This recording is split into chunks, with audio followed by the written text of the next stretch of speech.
Bienvenue sur CivilNet. Mon invitée est Haikuhi Orujian. Elle est cofondatrice et directrice des opérations de l'organisation OKNI. OKNI, c'est une organisation arménienne innovante qui conçoit des prothèses et des couvertures personnalisées pour amputés, en particulier les vétérans de la guerre du Karabakh en 2020. Haikuhi est ici pour nous parler des améliorations qu'il faudrait apporter dans ce domaine-là, de la durabilité qui manque en Arménie. Merci Haikuhi d'être avec nous.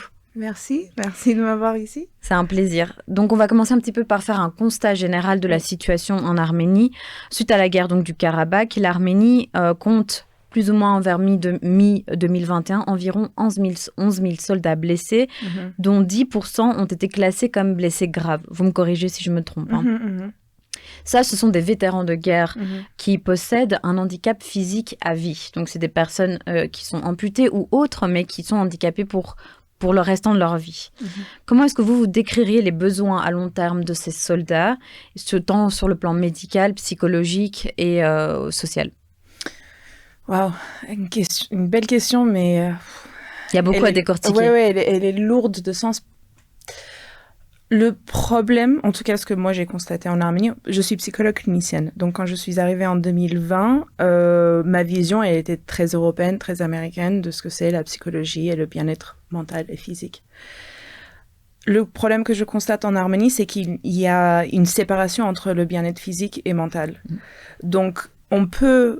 Et il n'y a pas que OKNI, il y a tellement d'associations et de structures qui font des choses incroyables et qui aident nos soldats à aller mieux physiquement. Mais tant qu'on n'a pas géré la souffrance mentale et le changement et le traumatisme, ça ne sert presque à rien.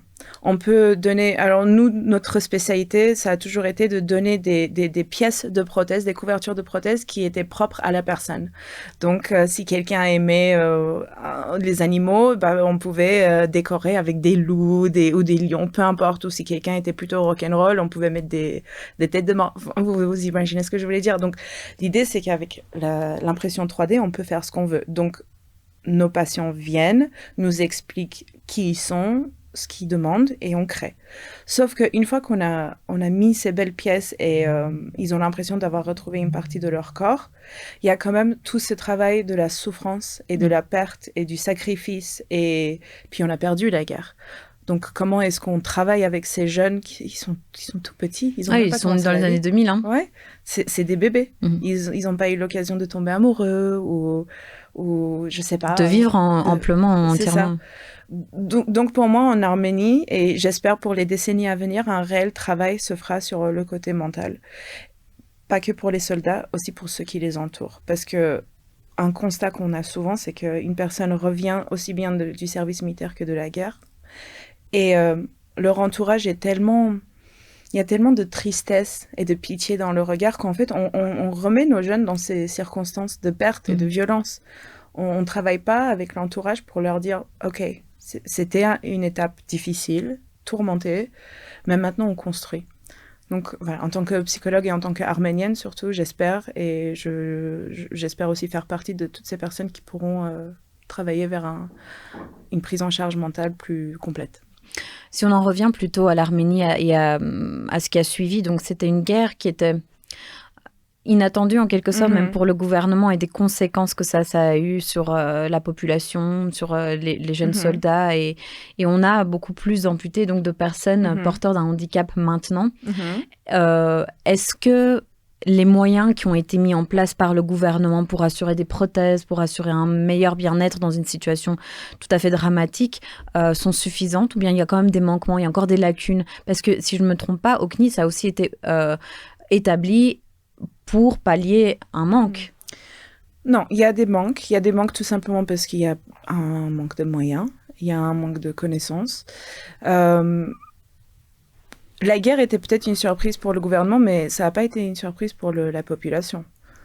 Ça fait depuis qu'on est tout petit qu'on sait qu'on est en guerre avec l'ennemi et qu'un jour l'ennemi essaiera de reprendre ce qu'on leur a pris dans les années 90. Donc, tous ces jeunes qui sont partis à la guerre avaient une idée des conséquences.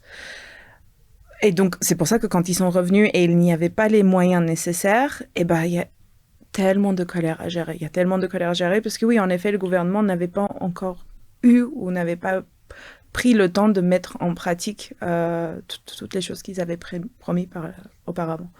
C'est pour ça que des structures comme OCNI ont été créées. Nous, officiellement, on a commencé début 2021, mais en 2020, déjà, on crée le projet parce que oui, il y avait rien. Et puis, je tiens quand même à préciser que des structures comme la nôtre, on est une ONG et on a fait le choix d'être séparés du gouvernement.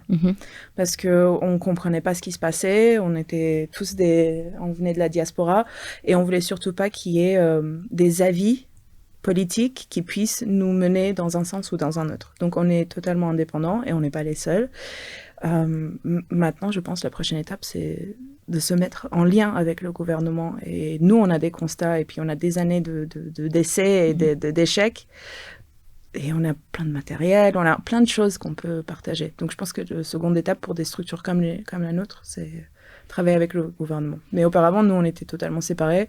Zéro politique, zéro religion. Vraiment juste une petite structure entre amis. Et maintenant, les soldats que vous avez qui viennent chez vous, c'est dans quel état d'esprit ils sont en général? Parce que c'est quand même un changement. C'est un changement radical pour tout le monde. Donc, c'est des personnes qui vivent des traumas, on a des PTSD, donc des traumatismes suite à la guerre. Et en plus de ça, ils ont des traces réelles sur eux, qui l'amputation d'une partie d'un corps, ça doit être difficile. Donc, c'est des personnes qui avaient des rêves, vous voulez faire des études sûrement, devenir quelque chose, quelqu'un après. Et ça, c'est coupé au vol. Comment est-ce que vous les accueillez? Quel genre de problèmes vous rencontrez? Parce que je sais que vous avez un pôle aussi psychologique. Du coup, dans quel état psychologique ils sont et quelle aide vous leur fournissez? Je le dis ce que je vais dire, je vais le dire avec le sourire parce que c'est un constat qu'on a. Le peuple arménien est d'une résilience. J'ai jamais connu ça de ma vie. Et nos jeunes qui viennent à nous, qu'on a pu aider et avec qui on est en contact, se sont mariés, ont fait des enfants, ont trouvé du boulot, continuent à faire des choses incroyables. Donc, c'est difficile de casser l'esprit arménien, humain déjà, mais arménien d'autant plus. Du coup, mon constat n'est pas aussi triste, entre guillemets, parce que je vois de mes propres yeux que non seulement on survit, mais on continue à grow, on grandit et nos jeunes, oui, ils arrivent, il y a beaucoup de colère. Ce que je remarque le plus, c'est qu'il y a énormément de colère et d'injustice, et puis surtout ce qui s'est passé quelques années après 2020, après cette première guerre, c'est que finalement, c'était pour rien, entre guillemets. Le constat de ces jeunes, c'était, ça servait à rien, on a quand même perdu Karabakh, on a quand même perdu Artsakh. Et on l'a perdu d'une façon si silencieuse en 2022, ça s'est fait en peu de temps. Enfin, c'était très étrange, puis finalement, hop, c'était fini. Et le peuple Karabakhi a dû revenir, et enfin, c'était très étrange. Donc tout ce travail qu'on avait fait les 2 ans auparavant de résilience mentale, de soins post-trauma, on faisait énormément d'exercices, on faisait énormément de choses comme l'art-thérapie, etc. On travaillait, et en fait, finalement, c'est tombé un peu à l'eau parce que tout ce travail qu'on avait fait en 2 ans, ça a été ça a été ravivé, en fait, tous ces problèmes, tous ces traumas, et c'était ravivé d'une façon où on n'a pas eu ces 44 jours pour se préparer à cette éventualité. C'est arrivé d'un coup. Et donc, ces jeunes-là, cette deuxième vague de jeunesse qui doit vivre avec cette nouvelle réalité, je saurais même pas dire... Ça, c'est plus grand que nous, c'est plus grand que OCNI, la communauté entière doit se tenir la main dans la main pour les englober et pour les rassurer et pour les nourrir et pour les remettre dans un état relativement stable émotionnellement, parce que c'est très bizarre. Et puis je pense que votre expérience, c'est pareil. Au quotidien, on rencontre des personnes qui avaient une maison il y a quelques années, qui avaient une famille, qui avaient des animaux de compagnie et qui ont perdu la majorité de cela. Comment on gère ça? Enfin, c'est inhumain. Est-ce que ces jeunes aussi sont... comment est-ce que... Donc, on parlait de l'État et du fait que l'Arménie doit aussi s'ajuster par rapport à une nouvelle demande, en fait. comment vous, en tant qu'organisation, vous essayez de répondre à cette demande? Quels sont vous l'avez dit, vous êtes une ONG, donc a priori une ONG, ça demande des fonds et ça tombe pas du ciel. Est-ce que vous-même vous rencontrez des difficultés à pouvoir à vous financer votre projet? Et comment est-ce qu'alors on fait on fait appel à qui? On fait appel à comment pour recevoir ces financements et... Du coup, c'est intéressant parce que je peux publiquement l'annoncer. Ocni va fermer ses portes. Et je vais vous expliquer pourquoi. Ocni a été créé avec l'idée que nous allions prendre soin de ces jeunes soldats qui revenaient de la guerre amputés de leurs jambes, demi-jambes, peu importe. Et on avait une liste de soldats et tous ceux qui étaient d'accord de travailler avec nous ont réussi à avoir leurs soins. Et on a cette idée peut-être un peu delusional, ou peut-être c'est un rêve, mais on a cette idée que Ocni n'a plus besoin d'exister puisque nous souhaitons plus qu'il y ait de guerre où nos jeunes soldats ont besoin de nos services. Donc c'est pour ça qu'il y a un second projet qui est actuellement en train de se créer. Et l'idée, c'est éducatif. La jeunesse continuera à faire son service militaire. Ils reviendront peut-être pas brisés physiquement, mais brisés mentalement. Et ces jeunes-là, quand vous voyez les taux de suicide, le mal-être post-service militaire, c'est une aberration. Et l'idée, c'est de créer une structure, une organisation qui va les accueillir, qui va, ce côté soin, qui va les prendre, qui va leur montrer que c'est un lieu qui est sécure et qui est bienveillant, et leur permettre à réintégrer le monde arménien, puis le monde tout court, et pour qu'ils puissent faire des choix non seulement par survie, mais par envie. Et mon plus grand souhait, c'est ça. Et quand on avait créé Ocni avec mon collègue Haïk, c'est ce qu'on avait dit. Notre plus grand souhait, c'est qu'Ocni ferme ses portes, parce que ça veut dire qu'on n'est plus en guerre. Alors oui, les conséquences de la guerre ont été horribles, et c'est pas ce qu'on imaginait, mais c'est ce qui est arrivé. Mais voilà, on a pu clôturer et aboutir, en tout cas, cette partie... de l'aventure. De l'aventure, mais maintenant on commence autre chose. Et voilà. Et justement, je voulais, pour remettre un petit peu en contexte, peut-être expliquer c'est quoi exactement le problème avec le service militaire en Arménie. Parce qu'il y a beaucoup de gens qui pensent que, voilà, donc le service militaire en Arménie est obligatoire pour les enfants, pour les jeunes adultes de 18 ans. Pour nous, c'est des enfants. Mais ils sont considérés adultes à 18 ans. Et donc, ce sont des conscrits qui... c'est obligatoire. Le service militaire en Arménie est obligatoire, mais on sait que ça a été raccourci à 1 an et demi, je pense, mais c'était 2 ans jusqu'à récemment. Et ces 2 années, pour beaucoup, c'est une période très compliquée, vous l'avez dit. Est-ce que vous pouvez nous expliquer, de remettre un peu en compte, et peut-être que vous avez des exemples vous-même de cas? Oui. Alors, en moyenne, c'est à 17 ans qu'un jeune garçon intègre le service militaire. Un enfant de 17 ans, c'est vraiment un enfant. C'est surtout un garçon en Arménie. Et juste aussi par rapport au contexte, je suis mère d'un petit garçon qui va grandir dans ce pays, et je vois au quotidien des personnes qui ne le connaissent pas, mais qui projettent le fait que ce sera un héros par la suite. Vous imaginez la lourdeur pour un enfant, pour un jeune garçon, de grandir et de savoir que son devoir, c'est de se sacrifier pour son pays. Et en tant que mère, que notre devoir, c'est de créer les futurs héros qui vont... Enfin, c'est affreux. Donc, ces jeunes garçons commencent leur service militaire. Très souvent, je dirais pas que c'est systématiquement comme ça, parce qu'il y a beaucoup de choses qui se sont améliorées, mais ils rentrent dans un univers qui est... dog eat dog, où le plus fort, le plus agressif va régner sur les autres. Un soldat nous racontait, on a entendu des choses affreuses, mais celle-ci m'a vraiment choquée et reste avec moi.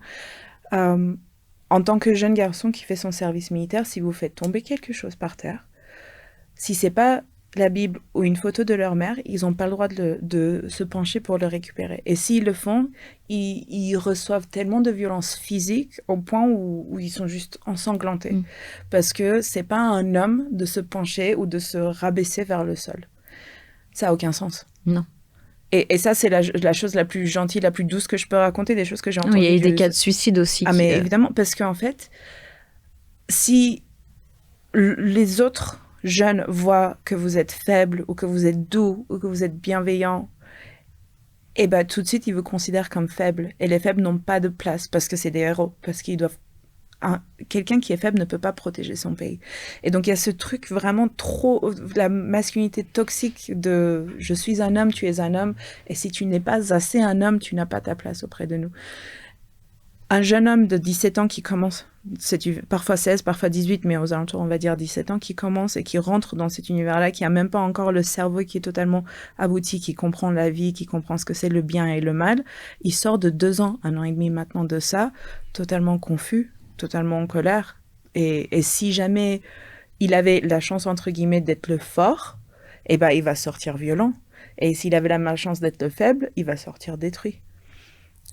On crée une génération entière de jeunesse brisée, en fait. Et donc, du coup, oui, ils grandissent. Après, ils rentrent dans le monde, ils sont pas prêts.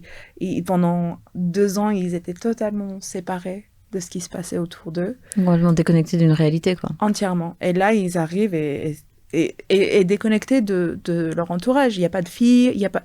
L'hétérogénéité du monde est très important pour la construction d'un jeune homme, et d'une jeune femme aussi, bien évidemment, là on parle des hommes.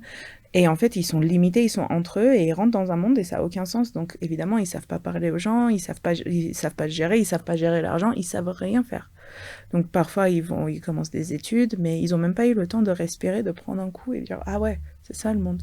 Ça, il faut changer. » Et vous avez des jeunes qui viennent vous voir et qui parlent de l'horreur. En fait, ce qui est aussi difficile, c'est que j'imagine que dans vos vétérans, vous avez aussi des jeunes qui avaient tout juste commencé leur service militaire et au bout d'1 mois, de quelques jours, de 2 mois, eh ben, la guerre se met et ils sont obligés d'aller sans aucune formation au final, puisque c'est très court, pour se battre. Oui. Face à un ennemi qui est presque invisible à cause de cette digitalisation aussi de la. Nos jeunes appelaient souvent l'ennemi des fantômes. Ouais. Ils disaient on combat des fantômes parce qu'ils ne les voyaient pas. Ils venaient du ciel et c'était fini. C'est absurde. C'est absurde.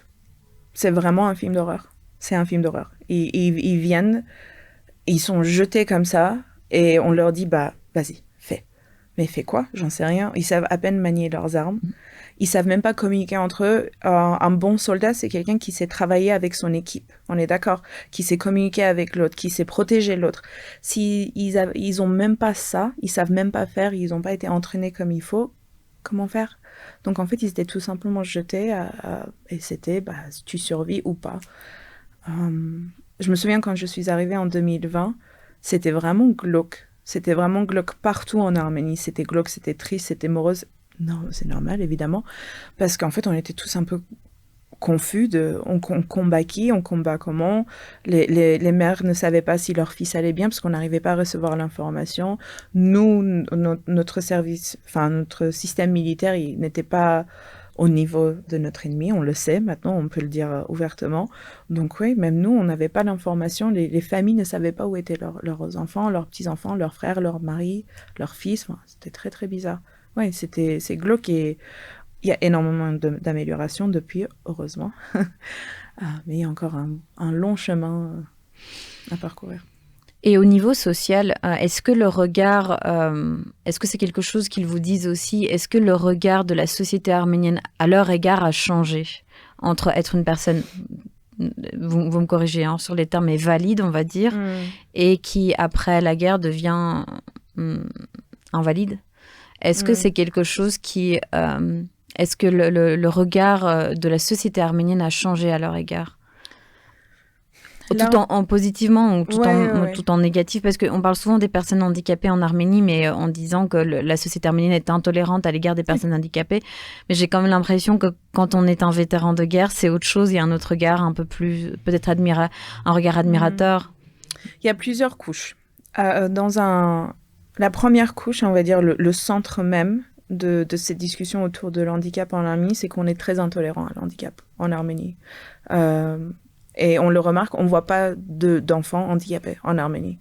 On les cache à la maison. Donc ces enfants ne sont pas sociabilisés, c'est ultra malheureux, c'est affreux. Donc il y a cette première couche il y a un mal-être autour de l'handicap parce que ça veut dire qu'il y a quelque chose que le parent n'a pas fait comme il faut, que la mère n'a pas fait comme il faut. Une couche supplémentaire qui vient autour de cela, c'est nos amputés de guerre, nos invalides, entre guillemets, de guerre. Ce côté héroïque de cette personne a donné quelque chose de soi. Le problème de cette réflexion-là en Arménie actuellement, c'est que cette personne a donné quelque chose de soi, mais en vain, puisqu'on a perdu. Et donc finalement, c'est un rappel à notre population qu'on a perdu.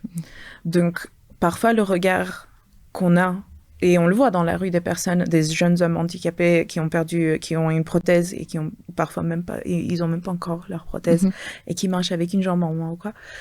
On les regarde d'abord avec un peu de tristesse, un peu de pitié. Oh, le pauvre, comment il va faire? Oh, ce jeune garçon, comment il va faire? On entend des personnes dire ça.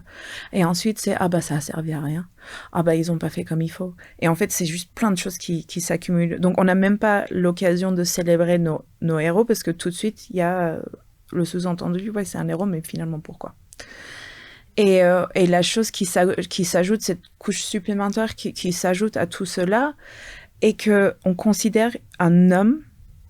L'homme a une place importante en Arménie. On célèbre l'homme parce que c'est la masculinité, père. La masculinité, le père, la protection, l'amour d'une certaine façon.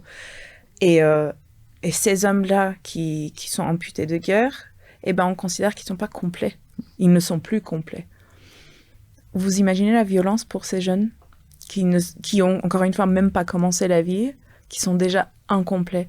Donc, finalement, ils ont plusieurs pas supplémentaires, et j'utilise mes mots très précisément, plusieurs pas supplémentaires à avancer pour frôler presque la complétude de la masculinité, en tout cas de ce que nous, on imagine être la masculinité en Arménie. Donc, c'est très compliqué. Et d'où ce que je disais au tout début, où c'est un travail à faire avec l'entourage et pas que avec ces hommes-là. Ces amputés de guerre ne sont pas le problème. Ils ne sont même plus notre cible.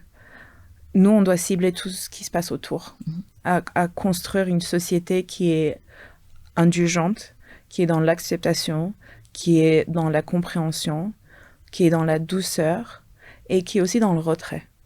On ne sait pas se retirer. On est là, tout le monde a un avis, tout le monde a quelque chose à dire. Combien de fois, quand on avait commencé au CNI, on filmait quelque chose et j'habitais à Djelvej. Donc on avait quelques soldats qui étaient venus dans ma maison. Il y avait un petit jardin, ça passait bien, il y avait des animaux. Enfin, on voulait faire quelque chose de positif et c'était un cadre très chouette.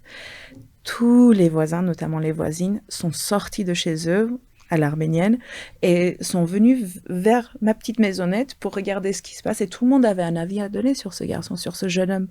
C'était très étrange, c'était comme un film. Et peut-être que ce jeune n'avait pas envie en fait d'être rappelé constamment qu'il avait perdu une partie de son corps pendant la guerre. Peut-être qu'il voulait juste jouer avec mon chien et filmer quelque chose de rigolo et point. Et en fait, c'était ce rappel-là de « Oh, tout le monde a un avis à donner, tout le monde doit rappeler. Ne vous inquiétez pas, il n'a pas oublié. Il sait exactement ce qui s'est passé, il sait exactement qui il est devenu suite à ça. » Donc voilà, ça aussi, c'est un réel travail où on doit apprendre à nos confrères et consoeurs de se taire un peu. Et pour conclure, la toute dernière question, c'est qu'est-ce qu'on espère pour le futur? Est-ce qu'on va vers un bien? Est-ce que ces jeunes-là, à votre avis, on est sur le bon chemin pour les aider dans leur nouvelle vie? Oui. Alors, je suis la personne la plus positive au monde et le fait qu'on ait cette discussion aujourd'hui, ça veut dire qu'il y a un réel changement. On a une discussion en français dans un pays qui ne parle, où la langue est l'arménien. On est 2 personnes de la diaspora qui ont une discussion positive, on est d'accord, hein, certes, on a parlé de choses tristes, mais l'idée c'est que ça aille mieux, on veut pas le mal de notre pays, donc oui, clairement, il y a un changement, et puis je le vois dans nos jeunes, il y a un changement. Il y a un changement dans la façon dont ils s'habillent, dont ils parlent entre eux, et les rêves. Il y a une volonté de ne pas se laisser aller, en fait. Non, vraiment, cette résilience, elle est puissante. On est un peuple puissant, oui. Moi, j'ai énormément d'espoir. Et puis, on n'a pas le choix. Encore une fois, je suis mère d'un petit garçon. Je ne peux qu'avoir espoir. Et est-ce que l'aide aussi de la diaspora pour votre nouveau projet, c'est plus que fondamental maintenant ? Oui. On a besoin de la diaspora. On a tendance à penser que parfois, je donne mon point de vue, mais c'est aussi parfois, je pense, le point de vue, la perception que les gens ont de la diaspora depuis la guerre de 2020, qu'en fait, c'est que tous les problèmes qui sont liés à l'Arménie maintenant sont devenus arméno-arméniens juste pour les Arméniens, et qu'en fait la diaspora sait plus où se placer dans cette espèce de conflit, dans cette situation de conflit et de tristesse, de guerre. Mais c'est juste pour rappeler qu'en fait les Arméniens, c'est les Arméniens partout. Et donc la diaspora, elle a toujours son rôle à jouer pour aider l'Arménie à continuer à aller de l'avant. Et dans votre cas, comment est-ce que justement la diaspora peut faire pour vous aider et vous soutenir dans votre projet? Je dirais même que la diaspora a un devoir d'aider l'Arménie, comme toute diaspora. Notre devoir, c'est envers notre vraie patrie ou matrie. J'adore cette question parce que je suis convaincue que l'Arménie trouvera sa réelle puissance et sera gagnant quand la diaspora et les Arméniens d'Arménie se tiendront la main, enfin, et travailleront ensemble. Et on tend vers ça. Je vois qu'on tend vers ça. Petit à petit, l'Arménien d'Arménie s'ouvre vers l'extérieur et le diasporin s'ouvre vers l'intérieur. Et ce changement-là, ça va faire que l'Arménie ira mieux. Donc oui, totalement. Comment on peut, mais pas que nous, hein, et nous évidemment, mais toute organisation qui essaye de faire du bien et qui essaye de reconstruire ou de construire des choses intéressantes pour notre peuple, renseignez-vous, intéressez-vous, venez passer un peu de temps avec nous, parlez-en autour de vous. Si vous pouvez évidemment financer ces projets-là, c'est très important. Je comprends on tend vers une crise financière, donc je parle très peu d'argent parce que je sais que c'est difficile pour tout le monde, mais toute discussion autour de l'Arménie puissant et gagnant est bénéfique pour nous tous. Merci beaucoup. Merci à vous. Merci beaucoup à vous d'être restés avec nous et continuez à suivre CivilNet.